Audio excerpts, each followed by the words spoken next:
A cricket star vanished from international grounds and built a real estate empire worth millions. But the truth behind Nixon McLean's transformation will leave you speechless. Nixon McLean was one of the most feared fast bowlers in West Indies cricket during the late 90s. He had everything: speed, aggression, and the ability to destroy any batting lineup on his day. Then suddenly he was gone. Disappeared from cricket. No farewell, no explanations, just silence. For years, people wondered what happened to him. Today, you're going to discover the real story behind his exit and what he built after leaving the game that made him famous. February 19, 1973. Nixon McLean was born in the beautiful Twin Island nation of Saint Vincent and the Grenadines. This is a small Caribbean country that most people can't even point to on a map. Growing up there meant limited opportunities, limited resources, limited everything. But Nixon had a gift. He could bowl fast. Really fast. The kind of pace that makes batsmen nervous before they even face a delivery. Cricket in the Caribbean during the 70s and 80s was magic. The West Indies team dominated world cricket like no other team in history. They had the greatest fast bowlers ever: Malcolm Marshall, Joel Garner, Curtly Ambrose, Courtney Walsh. These names struck fear into batsmen worldwide. Young Nixon watched these legends on television and dreamed. He wanted to be just like them. He wanted to bowl fast and represent the West Indies. But dreams and reality are two different things. Saint Vincent was tiny. The cricket infrastructure was almost non-existent compared to bigger islands like Jamaica, Barbados, or Trinidad. Nixon had raw talent but needed proper coaching, facilities, and opportunities. He practiced wherever he could. Local grounds, beaches, anywhere with space to run and bowl. His family wasn't wealthy.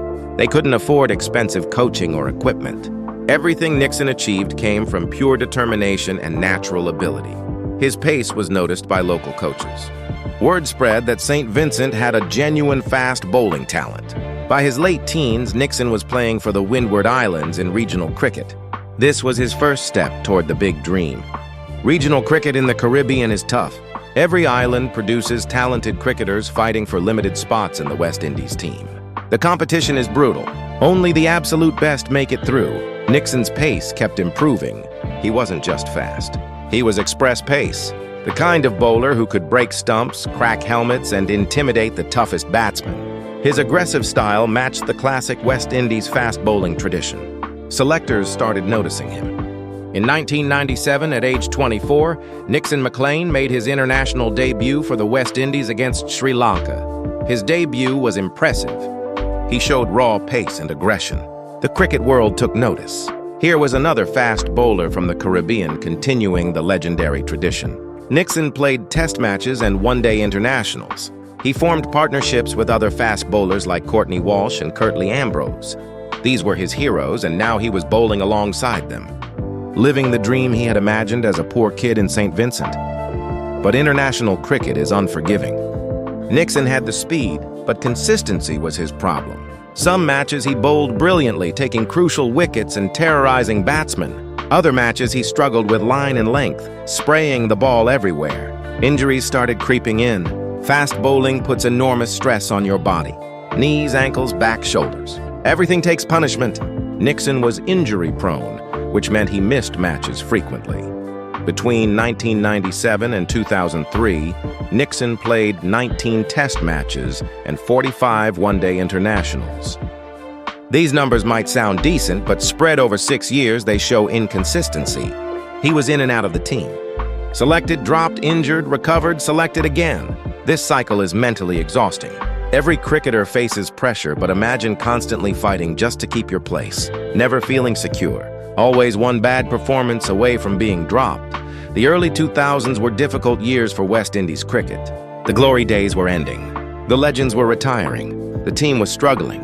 New players couldn't match the standards set by previous generations. Nixon was part of this transition period. The expectations were massive, but the support system was weak. Cricket boards had financial problems. Player payments were delayed. Facilities were poor compared to other cricket nations. Nixon's international career ended in 2003. He was just 30 years old. For a fast bowler, 30 is not old. Many bowlers peak in their early 30s, but Nixon's body had taken too much punishment. The injuries were constant. His form was inconsistent. The selectors lost faith in him, and just like that, it was over. No grand farewell. No testimonial match. One day he was playing international cricket, and the next day he wasn't. This moment breaks most cricketers. Your entire identity is tied to the game. You've sacrificed everything for cricket since childhood, and suddenly it's taken away. Depression is common. Many former cricketers struggle with this transition. They don't know who they are without cricket. They have no backup plan, no other skills. Nixon faced this exact situation at age 30. What happened next shocked everyone who knew him. Nixon didn't fall into depression. He didn't waste years living in the past or drowning in regret. He made a decision that would completely transform his life. He decided to become a businessman. Specifically, he decided to enter real estate. Now understand something important. Nixon had no formal business education, no degree in real estate, no connections in the business world. He was a fast bowler from a tiny Caribbean island with no business experience whatsoever, but Nixon had qualities that business school can't teach. Discipline from years of cricket training, mental toughness from facing the world's best batsmen, understanding of hard work and sacrifice, and most importantly, he had hunger. Hunger to prove himself, hunger to succeed outside cricket, hunger to build something lasting. He started small, really small. He began learning about property markets, construction, buying and selling. He attended seminars. He read books. He talked to successful real estate investors. He treated business education the same way he treated cricket training, with complete dedication. Most former cricketers want quick success. They expect their fame to automatically translate into business success. Nixon understood that business required the same patience and effort that cricket demanded. His first property investment was modest. A small property in Saint Vincent. Nothing glamorous. He renovated it and sold it for a small profit. That profit became the seed money for the next investment. Then the next. Then the next. Slowly, carefully, Nixon was building something. He wasn't trying to get rich overnight. He was playing the long game. The Caribbean real estate market has unique opportunities. Tourism drives much of the economy. People from North America and Europe buy vacation properties. Rental properties for tourists can generate steady income. Nixon understood his home region. He knew which areas had potential. He knew what foreign buyers wanted. This local knowledge became his biggest advantage. He expanded beyond Saint Vincent. He started investing in other Caribbean islands. Barbados, St. Lucia, Grenada. Each island has different property laws, different markets, different opportunities. Nixon learned them all. He built relationships with local contractors, lawyers, and real estate agents. His reputation grew. People knew him as the former fast bowler turned serious real estate investor.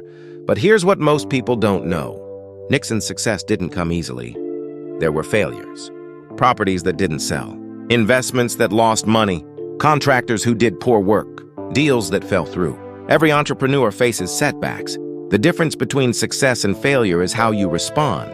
Nixon had learned from cricket that failure is temporary.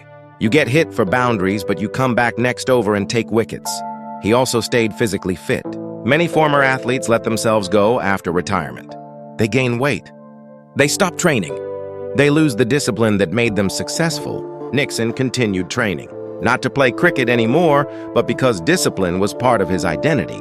This discipline carried over into his business. Early morning meetings, site inspections in harsh weather, long hours studying contracts and financial statements. Success in any field requires discipline. By the early 2010s, Nixon had built an impressive real estate portfolio.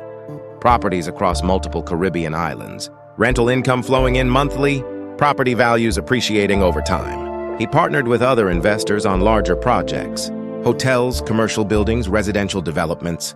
The former fast bowler was now a legitimate businessman with real wealth. Reports suggest his real estate holdings are worth approximately $3 million. Some estimates go higher. Real estate values fluctuate, so exact numbers are difficult. But there's no doubt Nixon built substantial wealth through smart investing. This wealth came from 15 years of consistent effort, not overnight luck. He turned cricket discipline into business success. He still lives in the Caribbean, not in some massive mansion, but comfortably. He drives nice cars, but isn't flashy about it. He's involved in his community. He mentors young cricketers in Saint Vincent. He talks to them about planning for life after cricket, about building something beyond the game, about not putting all your identity into one thing. These lessons come from his personal journey. Nixon also stayed connected to cricket in other ways. He's been involved in cricket development programs. He's coached at various levels. He's used his cricket knowledge to give back. But cricket isn't his identity anymore. It's part of his past, but it doesn't define his present. This mental shift is what many former athletes struggle with. Nixon figured it out. His story raises an important question. Why don't more cricketers succeed after retirement? The answer is complicated. Most cricketers start playing seriously by age 15 or 16. They sacrifice education for cricket. By the time they retire in their 30s, they have no other skills. They've been treated like stars for years. They expect success to come easily in business. When it doesn't, they give up. Nixon succeeded because he approached business with humility. He didn't think his cricket fame entitled him to business success. He started from scratch. He learned the basics. He made mistakes and learned from them. He was patient. These qualities are rare among former athletes who often want instant results. The $3 million real estate empire isn't just about money. It represents complete life transformation. Nixon went from fast bowler to businessman, from someone whose career ended at 30 to someone who built a second successful career, from someone who could have faded into obscurity to someone who created lasting wealth and impact. There are lessons here for everyone. First, your first career doesn't have to be your only career. Nixon was a cricketer for about 15 years. He's been a businessman for 20 years now. His business career is already longer and more financially successful than his cricket career. Second, starting over is possible at any age. Nixon was 30 with no business experience. He could have said it was too late. He chose to start anyway. Third, skills transfer between fields. Cricket taught Nixon discipline, mental toughness, and handling pressure. These skills work in business too. Whatever you're doing now is teaching you skills for what comes next. You just can't see it yet. Fourth, success takes time. Nixon didn't become a real estate millionaire in 1 year. It took 15 years of consistent effort. We live in a world that wants instant results. Real success rarely works that way. Fifth, stay humble and keep learning. Nixon could have thought his cricket fame meant he knew everything. Instead, he became a student again. He learned real estate from scratch. Pride stops more people from success than lack of ability. Sixth, failure is part of the journey. Nixon had bad investments. He lost money sometimes. He didn't quit. He learned and improved. Every successful person has failures they don't talk about publicly.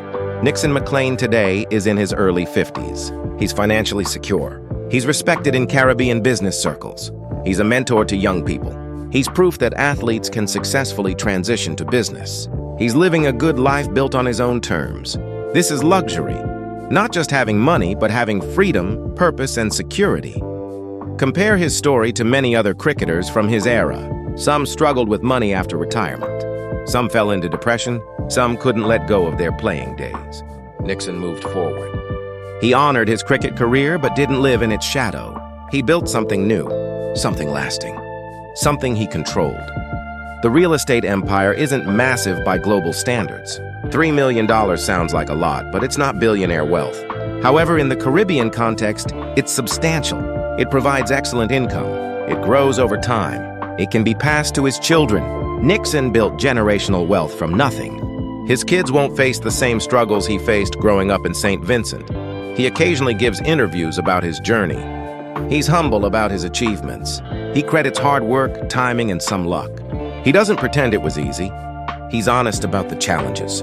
This honesty makes his story more valuable. Young people need to hear that success is possible but difficult, that it requires patience and persistence, that failure is normal and temporary. Cricket gave Nixon McLean a platform. It taught him valuable life skills. It opened doors. But real estate gave him financial freedom. It gave him a second act. It gave him purpose after cricket. The combination of both experiences made him who he is today. A well-rounded person who succeeded in two completely different fields.